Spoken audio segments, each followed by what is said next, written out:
मुंबई महापालिकेत काम करून घ्यायला पैसे द्यावे लागतात अशी तक्रार कॉमेडियन कपिल शर्मानं ट्विटरवरून केली। पंतप्रधान मोदींना टॅग करून त्याने हे ट्विट केलं। प्रामाणिकपणे आयकर भरत असतानाही कामं करून घ्यायला लाच द्यायला लागत असल्याचं त्याने ट्विट केलं। ट्विटची दखल घेऊन पुरावे देण्याचं आवाहन मुख्यमंत्र्यांनी कपिल शर्माला ट्विटरवरूनच केलं आहे।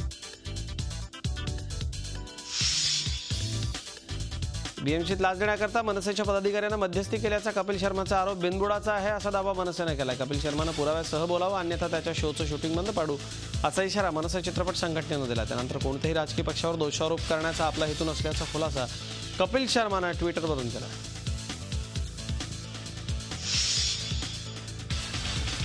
चंद्रपूर जिल्ह्यामधल्या वरोरा उपजिल्हा रुग्णालयात सर्पदंशाच्या रुग्णावर गावठी उपचार केले गेले। विशेष म्हणजे सरकारी डॉक्टर यमुना माडवींच्या उपस्थितीत या रुग्णाला मंत्रानं सापाचं विष उतरवणं, कडुलिंबाचा पाला खाऊ घालणं असे उपचार झाले। त्यामुळे रुग्ण बालाजी वाढाईत रुग्णालयातच दगावले। झी 24 तासने बातमी दाखवली। त्यानंतर जिल्हा प्रशासनानं डॉक्टर माडावी यांना सक्तीच्या रजेवर पाठवलं।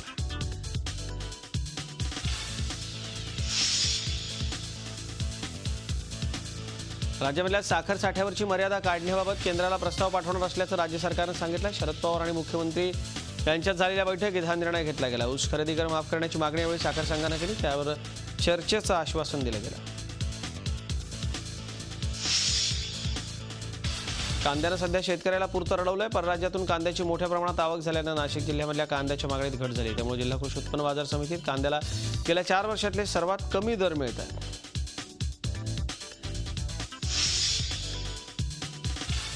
नागपूर पोलिसांनी गांजा तस्करी करणाऱ्या आंतरराज्यीय टोळीचा पर्दाफाश केला आहे। प्रकरणी 6 तस्करांना अटक झाली आहे। त्यांच्याकडून 2 कोटीहून जास्त किमतीचा गांजा जप्त करण्यात आला। 2 वेगवेगळ्या कारवायांमध्ये पोलिसांनी हा मुद्देमाल जप्त केला।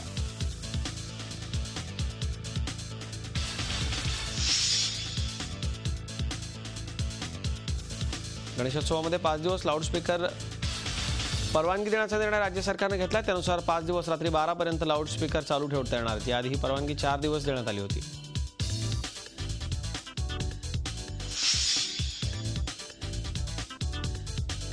मुंबईच्या मालाडमध्ये नौदलाच्या परीक्षेकरता आलेल्या उमेदवारांमध्ये चेंगराचेंगरी होऊन 10 पेक्षा जास्त तरुण जखमी झाले। 2 दिवसांपासून राज्यभरातले उमेदवार मोठ्या संख्येने मालाडमध्ये आले होते। मात्र प्रशासनाकडून योग्य नियोजन नसल्यानं ही दुर्घटना घडली।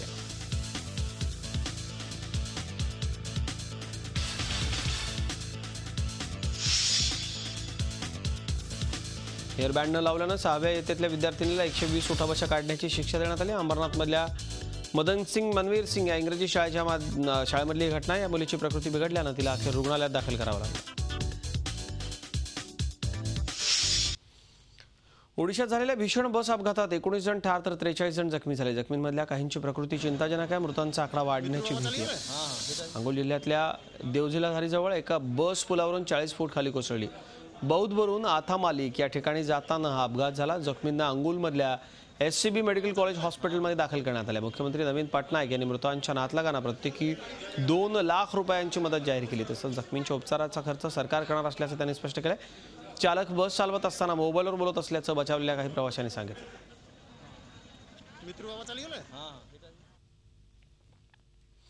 आज शुक्रवारच्या नमाजच्या पार्श्वभूमीवर काश्मीरच्या संवेदनशील भागात संचारबंदी लागू करण्यात आली होती। खोऱ्यात अशांतता आणि तणावाचा आजचा 63वा दिवस आहे। राजधानी श्रीनगरमधली 14 पोलीस ठाणी तसंच अनंतनाग, पुलवामा, कुलगाम, शोपियन, पंपोर, अवंतीपोरा, त्राल, बारामुल्ला आदी शहरांमध्ये संचारबंदी लागू करण्यात आली। तसंच सर्व 14 जिल्ह्यांमध्ये जमावबंदी कायम आहे। फुटीरतावादी नेत्यांनी पुकारलेल्या काश्मीर बंदमध्ये 16 तारखेपर्यंत वाढ करण्यात आल्यानं आणखी आठवडाभर तरी परिस्थितीत सुधारणा होण्याची शक्यता नसल्याचं तज्ज्ञांचं मत आहे। दरम्यान काश्मीरमध्ये लष्कराला पाचारण करण्याची गरज नसल्याचं संरक्षण मंत्री मनोहर पर्रिकर यांनी स्पष्ट केलं आहे। Home Ministry is taking all necessary action, and as you have seen this, and as Rajnath ji said, the situation is much better than the earlier days. Army does not act in an internal matter unless asked by the local authority. This is a basic norm of operation. Rahul गांधींच्या किसान यात्रेत आंबेडकर नगरमध्ये काही काळ गोंधळाची स्थिती निर्माण झाली। खाट पंचायत सुरू असताना राहुल गांधींशी संवाद साधण्याचा प्रयत्न करणाऱ्या एका महिलेला पोलिसांनी बाहेर काढलं। ANIनं दिलेल्या वृत्तानुसार आपल्या बहिणीवर झालेल्या बलात्काराचा तपास योग्य दिशेने होत नसल्याबाबतचं निवेदन देण्याचा या महिलेचा प्रयत्न होता। त्यासाठी सभा सुरू होत असताना तिने आवाज उठवला आणि राहुल गांधींच्या जवळ जायचा प्रयत्न केला। अचानक झालेल्या प्रकारामुळे काँग्रेसच्या स्थानिक नेत्यांची तारांबळ उडाली। अखेर पोलिसांनी मध्यस्थी करून या महिलेला कार्यक्रम स्थळापासून दूर नेलं।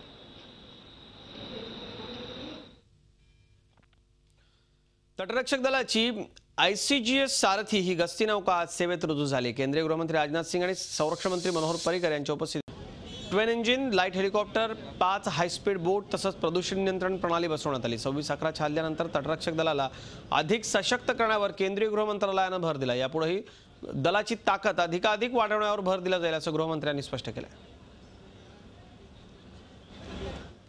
मैं यह मानता हूं कि आज इंडियन कोस्ट गार्ड को एक सारथी का साथ मिल रहा है और सागर के सीने पर सीना तान कर खड़ा यह सारथी भारत की शिप बिल्डिंग आर्ट और ट्रेडिशन का एक शानदार उदाहरण है.